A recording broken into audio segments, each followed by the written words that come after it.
Hi guys, welcome back to a new video of how to log in. In today's video, I'm going to show you how you can delete your message on WhatsApp.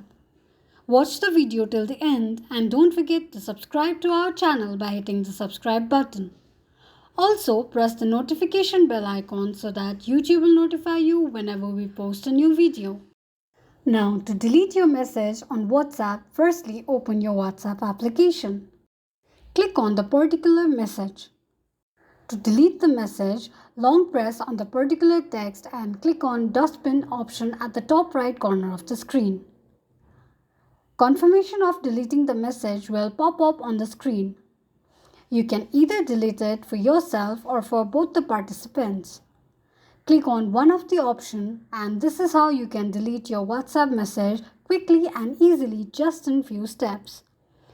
If you have any thoughts or queries, let us know in the comment section. Thank you so much for watching.